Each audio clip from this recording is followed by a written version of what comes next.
The Dendera Light and the Electric Universe. Ancient Egyptian technology reveals lost secrets of plasma cosmology.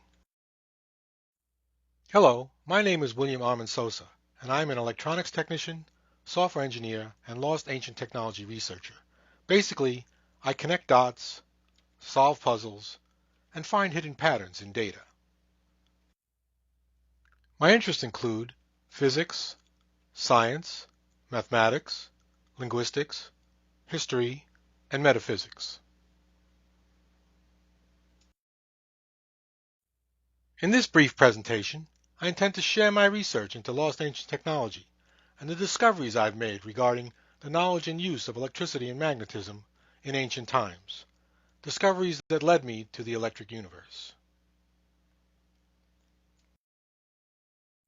The Dendera Light. The Dendera Light is an ancient electrical device over 2,000 years old. Several images of the device were found in Egypt, at the temple complex in Dendera. The temple complex was built during the Ptolemaic period around 360 BC, on the site of a much older temple built in the 18th dynasty around 1500 BC.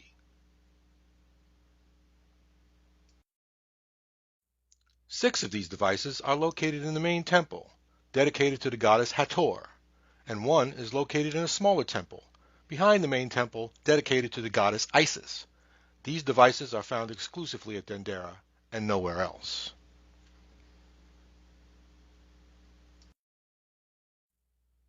In 1982, Austrian authors Peter Krause and Reinhard Habeck, together with Austrian electrical engineer Walter Garn, first wrote about the device in their book Light of the Pharaoh. The first replica of the device, a simple plasma tube, was constructed by Garn and featured in an Eric von Däniken video some years later.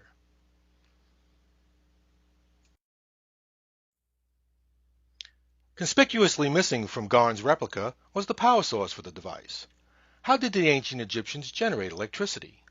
In their research, Krause and Habeck addressed the power issue and were confident that they had found the solution in the Baghdad battery technology. They understood that the ancient battery, found in Iraq, produced electricity, and simply concluded that the ancient Egyptians powered their electrical devices with a similar technology.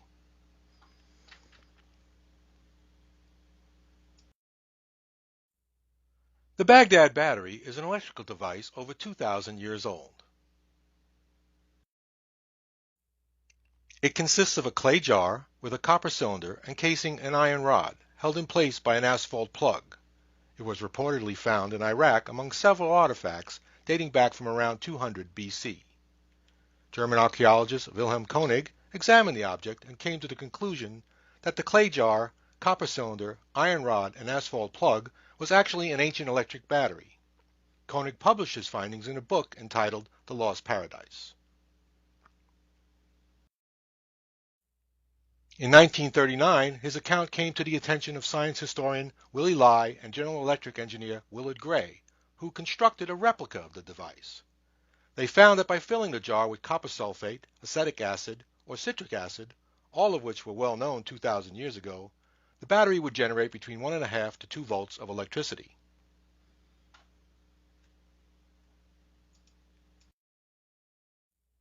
The Baghdad battery is the only verified electrical artifact yet discovered, which makes it a popular technology among researchers. But did the ancient Egyptians actually use a Baghdad battery to power the Dendera light, as Krause and Habeck proposed? As an electronics technician, I was a bit skeptical and felt the issue needed more research. I knew the Baghdad battery was the key to solving this ancient puzzle, to unlocking the secrets of Egyptian technology. What I needed was to find the door. The Radio Shack method. When I was a kid, my Uncle Joe gave me a Radio Shack 65-in-1 electronics project kit. This thing was great. An electronics course in a cardboard box, full of electrical components, and most importantly, a fully illustrated instruction manual. This book had it all. A short summary and illustration of each project, a step-by-step list of instructions on how to build the project, a schematic diagram of the electronic circuit and components, and a complete explanation of how the electronic circuit worked, along with a cartoon of the components describing their function in the circuit. Stick a pin in this image. We'll come back to it later. That electronics kit was my primer to learning a new language, the language of electrical technology, a language I would become very fluent in and one day apply to solving this ancient puzzle. Before I proceed, I would like to take a moment to explain what I mean by language of electrical technology. The electrical devices I discovered in ancient Egypt are very similar in construction and function to the electrical devices that were built in the 1800s. These devices worked on simple principles that would be considered low-tech by today's standards. The electric battery. The modern electric battery was invented by Alessandro Volta in 1800 AD.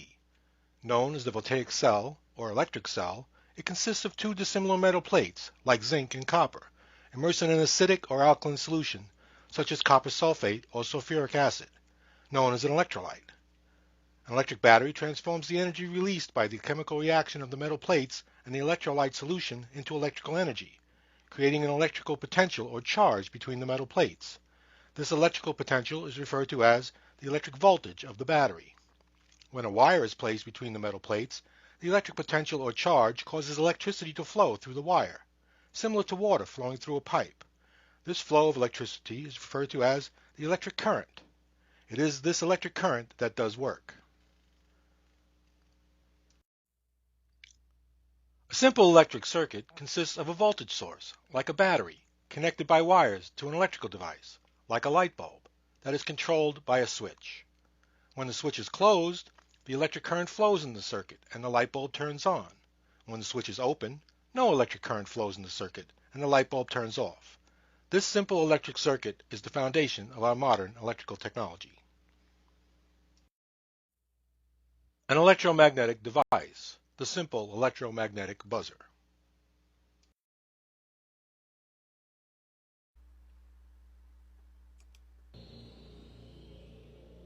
One of the most important developments of the 19th century was the discovery of electromagnetism. This discovery drove a wave of technological innovation that continues today. When you use something powered by electricity, chances are electromagnetism is an essential part of its operation.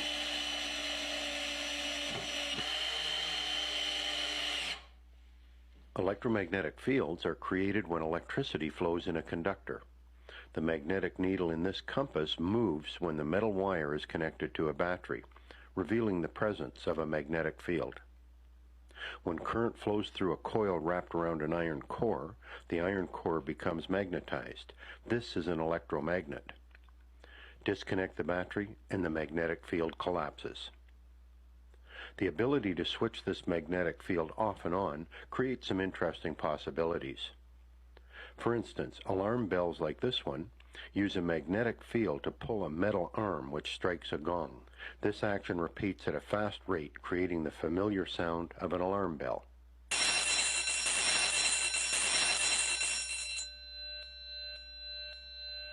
The repetition is created by a switch built into the mechanism. When these contacts are closed, electricity flows in the coils, creating a powerful magnetic field.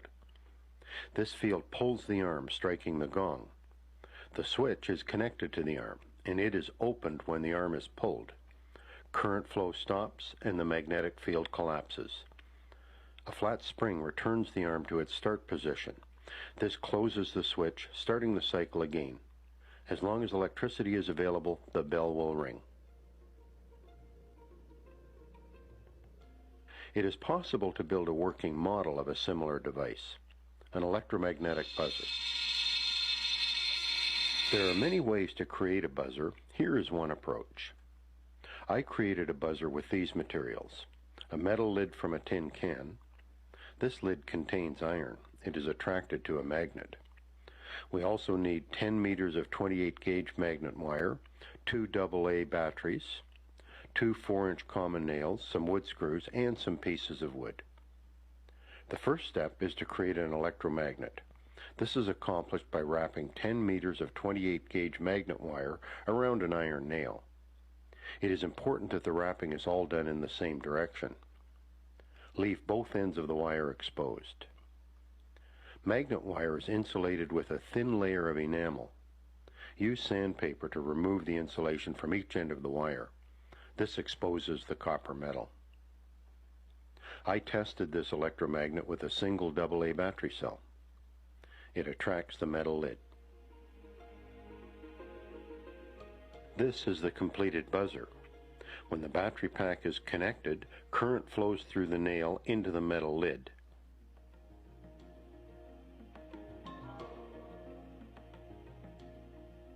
Then through the coil, creating a magnetic field.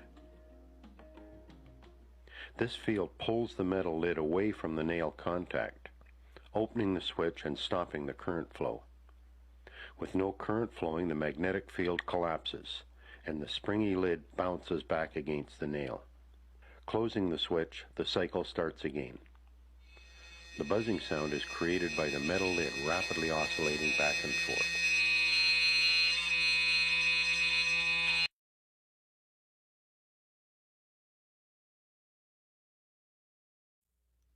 The technology of the ancients. The ancient electrical devices I found in my research are composed of simple electrical components. Components like simple batteries or voltaic cells for electric power, simple induction coils for electromagnetic devices, simple capacitors or Leyden jars for electrostatic devices, and simple plasma tubes or gas discharge tubes.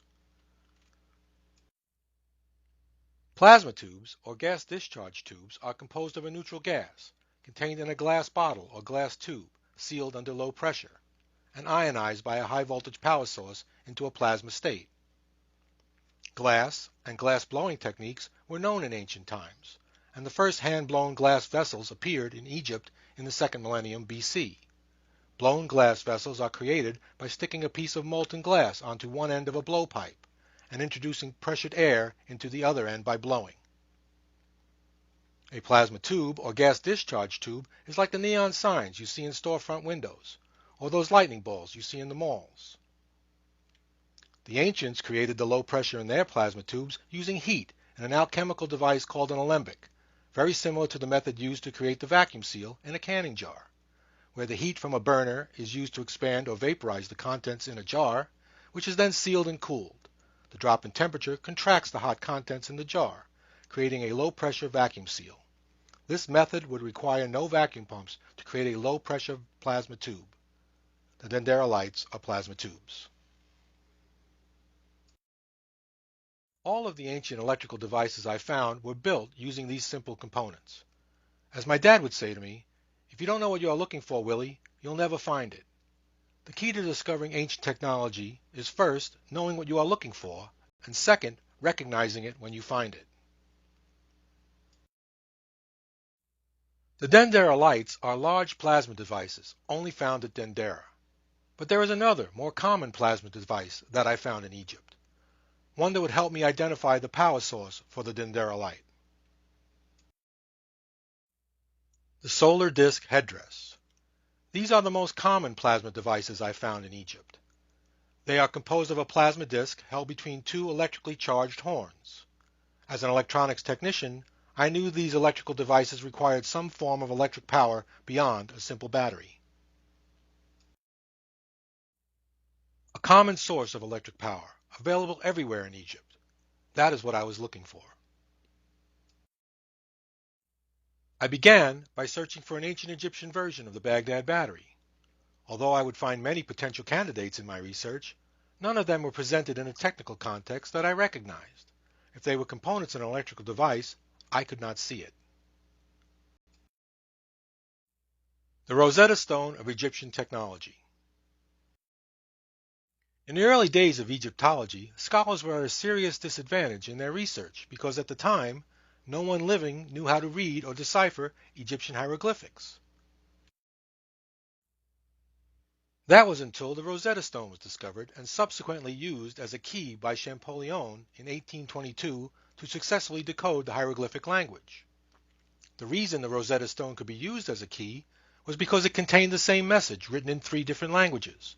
2 of them, Egyptian hieroglyphics and Demontic, were unknown at the time, and one of them, Greek, was known. It was by comparing the text of the known language with the text of the unknown language that Champollion was able to decipher the unknown language. What I needed was to find something similar to the Rosetta Stone, only technology related, a Rosetta Stone of technology, something akin to that How It Works section we saw earlier, a Radio Shack version of the Rosetta Stone, with the same information communicated in multiple languages. One, a picture language describing the information in an easy to understand and comprehend graphic form. The other, a written language describing the same information in a more complex or technical form.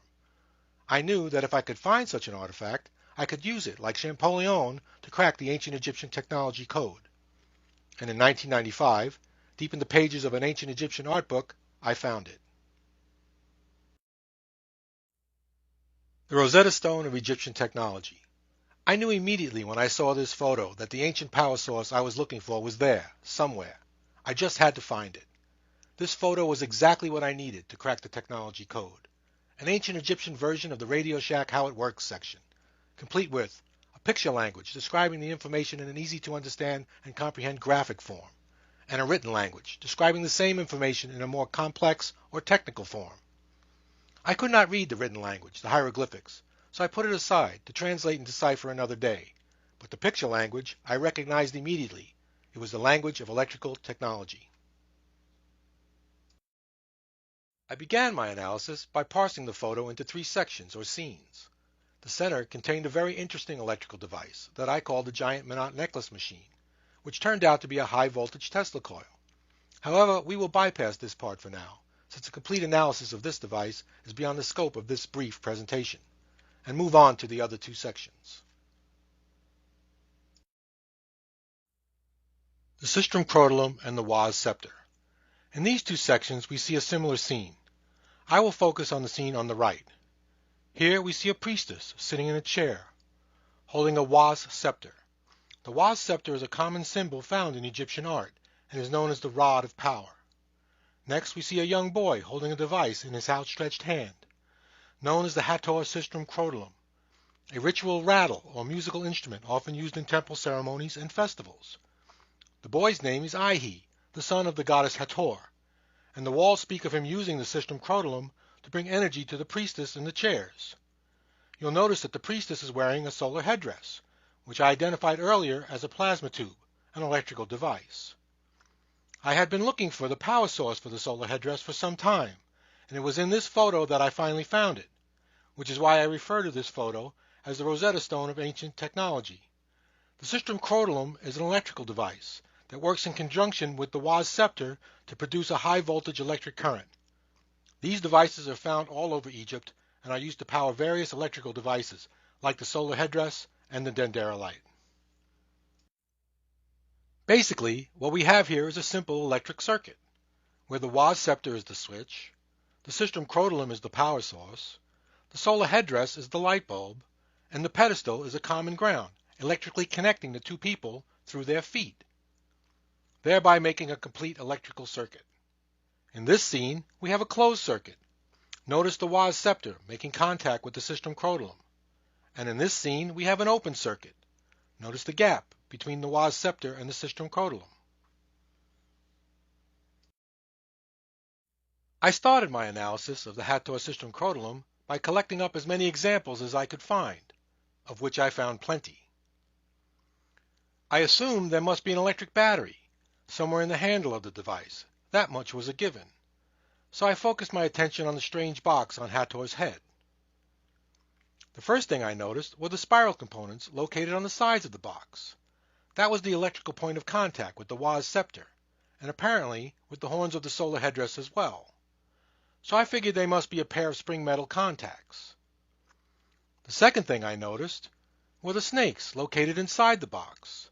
I noticed they were cobras, and I thought, what does a cobra do? It coils.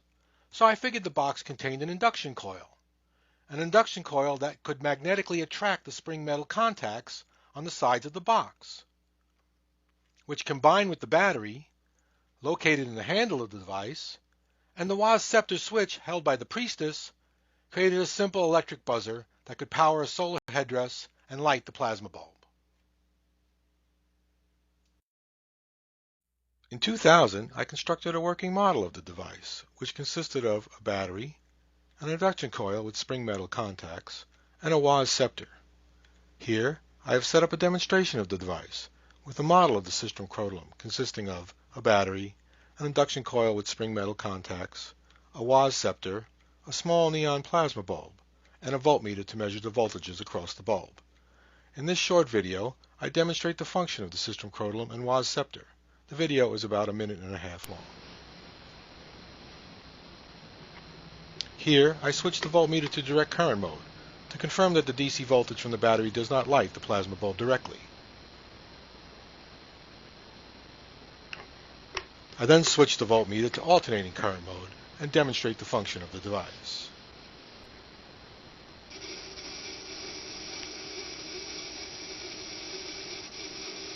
Notice the alternating current from the system crotalum does light the plasma bulb.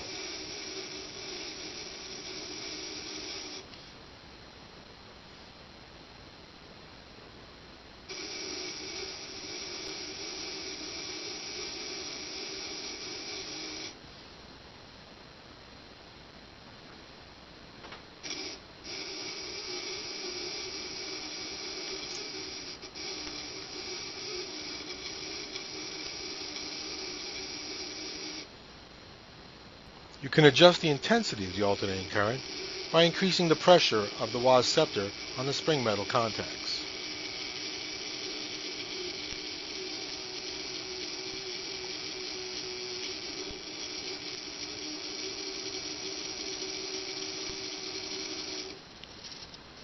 And that concludes the demonstration.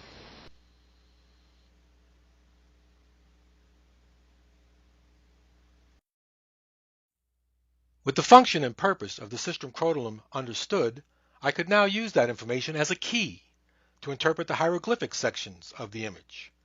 This is where scholars not fluent in the language of technology are at a disadvantage, since they are confined to interpreting the text literally or metaphorically, while those of us fluent in the language of technology can interpret the text technically or functionally, where the literal translation of masturbating scepters and bales of energy can be interpreted technically as vibrating electromagnetic contacts and simple batteries.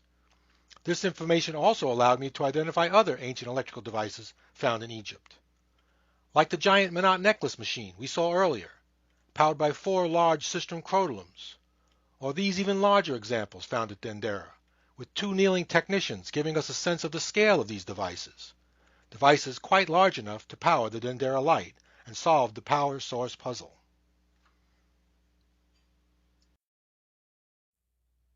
A Dendera light with power source. Here I've compiled a graphic of a typical Dendera light along with its power source, showing the components to scale. The components are a typical Dendera light, 6 large 30-foot tall sistrum crotalum high voltage devices, with 2 kneeling technicians apparently tending the device, while another is shown manning a station high above. In Egypt, these technicians are referred to as the hay. This particular hay, shown above, has a special purpose. Here we see him holding a solar disk above his head with 2 staffs, where the staffs are suggestive of an energy flow. This plasma device serves a very important function in this circuit. In any large electric device, such as a sistrum crotalum, there are electric switches consisting of metal contacts. These metal contacts can be seriously damaged by the high voltage electric arcs generated by these devices, and steps must be taken to protect them somehow. This problem is resolved today by an electrical component called a GDT, or gas discharge tube, a compact high voltage plasma device very similar in construction to the solar disk plasma bulbs. These components are referred to as arc surge suppressors. The hay in the station above is the arc surge suppressor for the power source. Next, we will take a closer look at the typical Dendera light, particularly at the hay box underneath the tube. Here we have a Dendera light image from the main Hathor temple. As you can see, this image has some of its original paint intact, which will help us in our analysis. Notice the hay box with the blue and red stripes inside. The same blue and red stripes we find on the power line connecting the hay box to the lotus flower on the bulb. The Egyptians used blue and red to represent positive and negative electrical polarities. These stripe wires indicate an alternating current flow. In the hay box, we find a similar blue and red pattern, indicating that there is wire inside the box. On one end, the wire appears to be as thick as the lotus flower wire, while on the other end, we find a group of smaller, thinner wires. This box contains the Tesla coil used to generate the high-frequency, high-voltage current required by the Dendera light. The Dendera light discovery, a stable, low-density, plasma-focused device. With the ancient Egyptian power source identified in the Sistrum-Crotalum technology, the path to solving the Dendera light puzzle was opened. In 2010, along with an old Air Force buddy, I began actively working on the Dendera light. Working in a Utah garage in our spare time, we began experimenting with various plasma tubes and Tesla coils in an attempt to recreate the glowing plasma snake found in the Dendera light images. We started by collecting all the Dendera light images we could find for analysis, and eventually focused our attention on these two. The one on the left is a single tube configuration and is probably the most famous of the Dendera lights. We call it the knife holder tube. The one on the right is the double tube configuration, which we call the day and night tube. We then identified the common components between the two configurations: the plasma bulbs, the haybox Tesla coils, the lotus flower power cables, the Djed pillar with arms, the knife holder or plasma bulb ground returns, and the giant hay touching the lotus flowers.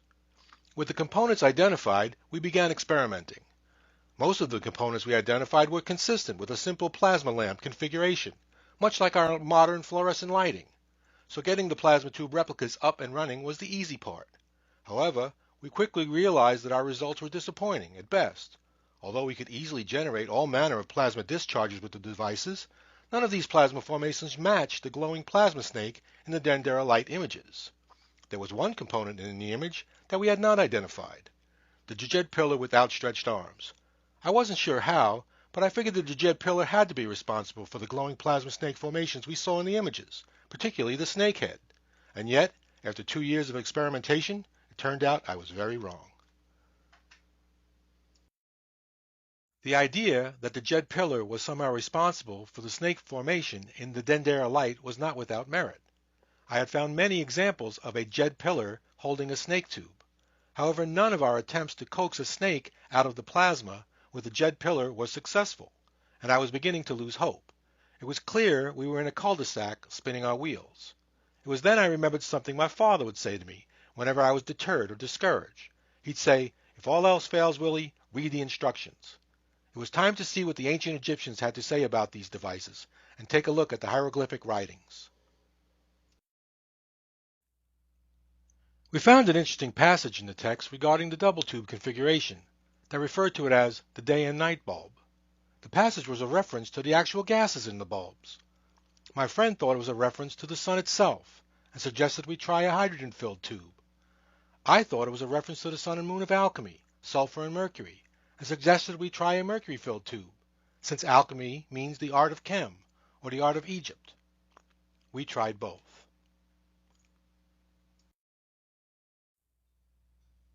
When the tubes arrived, we quickly mounted them in our double tube configuration stand. In the middle, you see our final hay box and Djed pillar design. These are passive components, and in this sequence of images, they can be ignored. Here we have the hydrogen tube at low power. Notice the shape of the beam. Although it could be described as snake-like, it has no snake head, which is the primary feature we were looking for. This tube was very similar to the previous tubes we had tested, like neon and argon. However, the mercury tube was distinctly different. There was no beam, no hint of a plasma snake, just a wispy green fog or haze. These were obviously two very different tubes.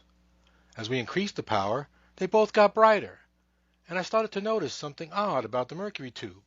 In that area, just above the Djed pillar, the mercury was being pushed away from the glass. Unlike the hydrogen, which was being drawn towards the glass, the mercury was being repelled. So I touched the tube with my finger, and the green haze moved away. I then cupped my hands around the tube, and the green haze condensed into a bright ball in the middle of the tube. It reminded me of the giant hay touching the lotus flower, and I thought, "Hey, Let's wrap a ring of aluminum foil around the small end of the tube and attach it to ground and see what it does. And on April 14th, 2012, that's what we did. And this is what we got.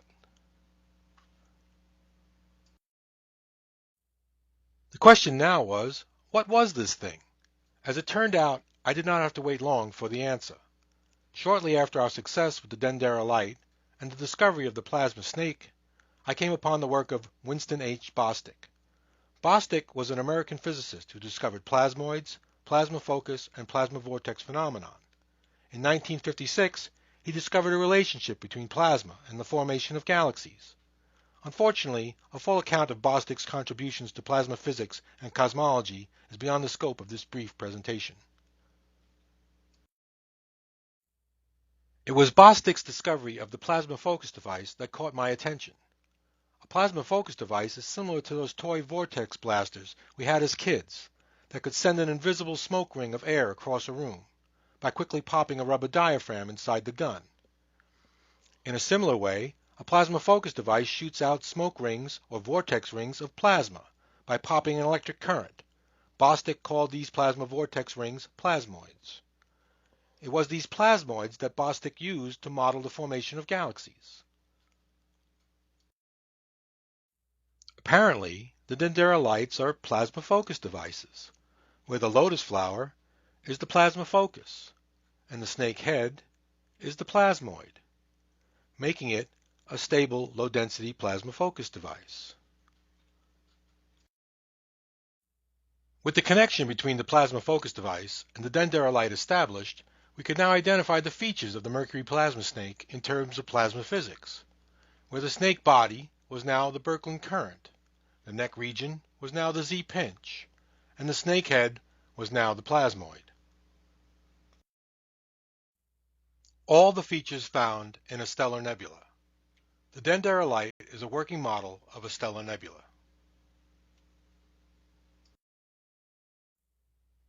The hieroglyphics tell us the Jed pillar lifts the envelope and creates the sun in the sky eternal, and the lotus flower gives forth the sun of a new day. The ancient Egyptians are telling us that the universe is electric, and that it is these electromagnetic forces and not gravity that creates the stars. This is the part of the presentation where I connect the dots. The hieroglyphics told us the Jed pillar lifts the envelope and creates the sun in the sky eternal, where the envelope is a reference to the snake's head, and the sun in the sky eternal is a reference to the snake's eye. The head of the snake is a solar heliosphere, and the eye of the snake is a sun. The snake's head is also a plasmoid, which makes the solar heliosphere also a plasmoid. But our plasmoid has no eye. The question is, why? The answer takes us back to the Jed pillar. We know the electric charge of the Jed pillar's arms lifted the plasma envelope. But how does the Jed pillar create the sun in the sky eternal? I believe the answer will be found in the sonoluminescent phenomenon. It looked like a star in the heavens.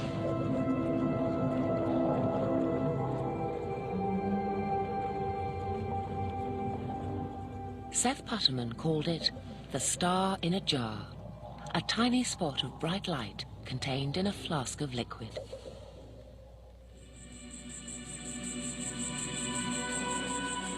This star in a jar is made when a sound wave is passed through a small bubble inside a flask of liquid.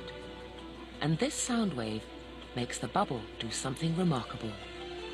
First it expands, then it collapses. And this collapse happens so violently that vapor molecules trapped inside the bubble slam together and heat up so much that the bubble gives off an incredible burst of heat and light, several thousand times a second, giving the appearance of a star.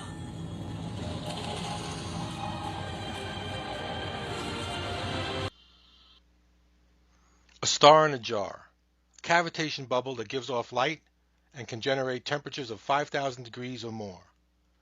I believe the Jed pillar creates such a cavitation bubble in the plasma envelope, which produces the eye of the snake, and that the sun is actually a large cavitation bubble in a plasmoid envelope. I call this The plasmoid heliosphere solar cavitation model, where heliospheres are plasmoid envelopes and suns are sonoluminescent cavitation bubbles. And if stars are cavitation bubbles in plasmoid envelopes, as the ancients are telling us, then what are planets? Could they also be cavitation bubbles? Perhaps at the quantum level, the entire universe is cavitating. An interesting idea that is definitely beyond the scope of this presentation. There is some evidence supporting the Dendera light model, that the lotus flower gives forth the sun of a new day, in reports regarding black holes and plasma jets discovered in the center of galaxies. Recent infrared images of the center of the Milky Way galaxy indicate that the center is filled with huge vortices of energy, believed to be black holes. Could these black holes be natural plasma focus devices, generating huge Birkeland currents and plasmoid envelopes of sonoluminescent cavitating suns, as the ancient Egyptians and the Dendera light are telling us? If so, then where is the power source? Where is the galactic Tesla coil that's driving all this electrical activity? And even more importantly, where is it plugged in? Just one more thing. There is one last question that I have not addressed yet. Why Mercury? What makes Mercury so special? It turns out the answer to that question is fundamental to the understanding of the plasma snake formation and the electric universe. And it basically comes down to two things: ambient electric charge and electrical buoyancy. The reason Mercury plasma repels Earth ground is a function of the electric charge of the plasma and the ambient electric charge of the Earth, or simply the ambient charge, the Earth being a net negative ground potential. An atom is considered electrically neutral when it contains an equal number of negatively charged electrons and positively charged protons. Solids, liquids, and gases are electrically neutral states of matter. However, plasmas, by definition, are atoms in an electrically charged state, known as ions.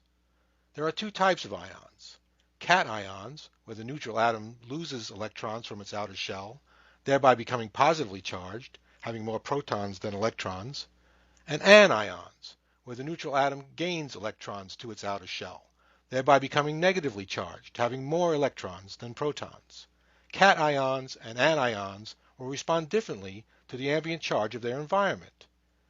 An electrical charge will either repel or attract other electric charges, where unlike charges attract and like charges repel.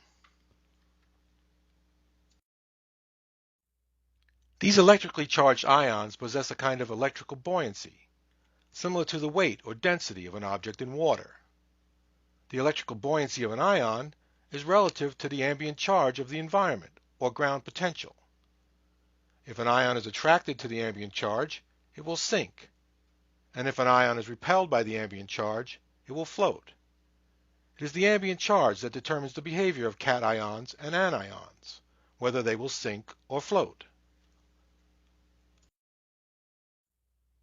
I can now answer the question of why the mercury plasma worked in the Dendera light and the hydrogen plasma did not. I could not explain the different behavior at the time. Everyone knows the sun is mostly hydrogen, so why didn't it work? The answer was in the relative ambient charge of planets and space. Planets, like the Earth, have a negative ambient charge, which means anions, like Mercury, will electrically float on planets, while space, in general, has a positive ambient charge, which means cations, like hydrogen, will electrically float in space. It all depends on the ambient charge of the environment. That is why the mercury plasma naturally forms a plasma snake in the glass bulb, while the hydrogen plasma does not. The ambient negative charge of the glass bulb, caused by the Earth ground potential, constrains and confines the mercury plasma to flow over the glass, while the same ambient negative charge draws the hydrogen plasma into the glass. It is the psionic charge of the plasma that drives this behavior, where cations, like hydrogen, are drawn into the glass, and anions, like mercury, flow over the glass. In the ambient negative charge of Earth, mercury plasma acts like water, flowing down a stream, following the banks and contours of the negative charge of the glass bulb. this process is called buoyancy flow, an electric buoyancy flow. It is possible to alter the relative ambient electric charge of an environment, like an electrical storm does, using a device called a Van de Graaff generator. A Van de Graaff generator can generate large positive or negative electric voltages that can be used to control the ambient electric charge of an environment. In this image, we find evidence that the ancient Sumerians may have used this technique, possibly to flip the electrical buoyancy of the cations and anions in their electrical devices. Notice the Van de Graaff generators and electroscopes in the image. An electroscope is a device that measures the static electric charge generated by Van de Graaff generators. Here we see a section of one of these ancient electrical devices that was found in Iraq, the same place where the Baghdad battery was found, which brings us back full circle to the beginning of this presentation. So what is the secret of plasma cosmology revealed by ancient technology? What was the message in that bottle? What did the ancients know? That the primary force of the universe is electric charge, and not gravity or even magnetism, both of which are secondary forces derived from electric charge. The secret revealed by the ancient technology is that we live in an electric universe. I'll conclude here with this page from an old alchemy book. It reads, "Of our Mercury, which is the green lion devouring the sun, in me all the secrets of the philosophers are hidden." The temple walls tell us the Dendera light draws down the energy from the sun that is the enemy of Sokar. It pushes back death. Could that energy be the blood of the sun?